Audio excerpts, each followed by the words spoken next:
এই নির্বাচনে আমি সভাপতি ক্যান্ডিডেট ছিলাম। এবার আমরা ওই স্বতন্ত্র প্রার্থী হিসাবে ক্যান্ডিডেট ছিলাম।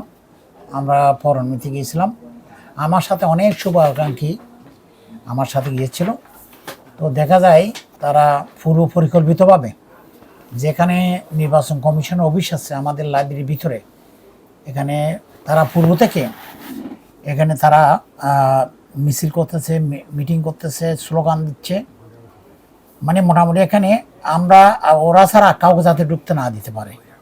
আমরা যখন ওখানে গেলাম তখন গেটের মধ্যে আমাদেরকে বাধা দিল, আমাকে বাধা দিল, আমাদের শুভাকাঙ্ক্ষী যারা আছে বাধা দিল। বাধা দিচ্ছে ওই ঐক্য পরিষদের, যারা ঐক্য পরিষদের প্রেসিডেন্ট সেক্রেটারি, ওদের পক্ষের লোকজন। জাতীয়তাবাদী আইনজীবী ঐক্য পরিষদ থেকে ফরম নিয়েছে, আমরা গিয়েছিলাম, আমরা অনেকক্ষণ ছিলাম। নির্বাচন কমিশনের সাথে আমাদেরও যোগাযোগ হয়েছে, ওনারাও বলেছে ওনারা 2টা থেকে 4টা পর্যন্ত নমিশন ফর্ম নেওয়ার জন্য ধার্য করেছিল টাইম। ওই টাইমের মধ্যে যে যায় তাকে দেওয়ার জন্য ওনারা আহ্বান করেছিল। ওনারা 4টা 5 মিনিট থেকে ওই স্থান ত্যাগ করেছে, আমরা শুনেছি। ওই পর্যন্ত কেউ যায় নাই, ফর্ম নেয় নাই। যারা অভিযোগ করেছে সেটা হচ্ছে একটা গতানুগতিক একটা অভিযোগ মাত্র। এটা আমাদের 2 হাতের বাইরে আরেকটা হাত আছে, সেটা হচ্ছে অজুহাত। কারণ ওনারা জানে ওনারা পেশিবাদ, এরা এই দেশকে ধ্বংস করার ধারপ্রান্তে নিয়ে গেছিল। ছাত্র জনতার অভ্যুত্থানের মধ্য দিয়ে নতুন একটি সূর্যোদয় হয়েছে। এবং তার বড় কথা হচ্ছে আমাদের একজন শহীদ সাইফুল ইসলাম আলিফকে নির্মমভাবে শহীদ করেছে ওই দূষরের সহযোগিতায় এবং হাত ধরে। সেই জন্য তারা কোনো অজুহাত না পেয়ে ওখানে না গিয়ে শেষ পর্যন্ত ওনার একটা অজুহাত দাঁড় করিয়েছে, আমাদেরকে ফর্ম নিতে দেওয়া হয় না। অ্যাডহক কমিটিতে এসে আমরা প্রথমে আমরা নির্বাচন কমিশন গঠন করে দিয়েছি, যেটা স্বাধীন সার্বভৌমভাবে কাজ করবে।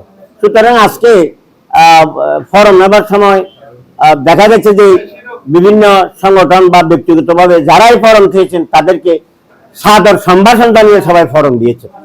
এখানে যারা অভিযোগ করতেছে তাদের অতীতটা আপনাদেরকে দেখতে হবে। এখানে সিস্টেমটা হলো নির্বাচন কমিশন গঠিত হওয়ার পর সমস্ত কর্তৃত্ব নির্বাচন কমিশনের হাতে চলে যায়।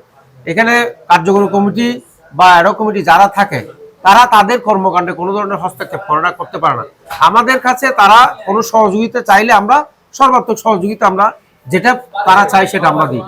এখন আমরা এখানে বাধার বিষয়টা আসলে সঠিক না, বাধা কে দিছে সেটা তো আমরা নির্বাচন কমিশনের সাথে আমাদের কথা হয়েছে। নির্বাচন কমিশন বলছে যে আমরা যারাই ফর্ম নিতে আসবে তাদেরকে আমরা ফর্ম দিতে বাধ্য, আমরা ফর্ম দিব। গণতান্ত্রিক প্রক্রিয়া বাধা দেওয়ার তো এখানে আমি কোনো কিছু দেখি নাই। বাধা তো দেয় না, স্লোগান পাল্টা স্লোগান হয়েছে। ওই স্লোগানের মধ্যে পাল্টা স্লোগানে যদি কেউ পালায় যায় তাহলে সেটাতে তো আমাদের করার কিছু নেই। নির্বাচনী শিডিউল মোতাবেক আমরা 2টা থেকে আমাদের নির্বাচন কমিশনার যেটা অস্থায়ী অফিস সেখানে থাকার কথা ছিল, সেখানে আমরা ছিলাম। এবং সেই নির্দিষ্ট সময়ে যারা যারা আমাদের কাছে গেছে আমরা সবাইকে ফরম দিয়েছি।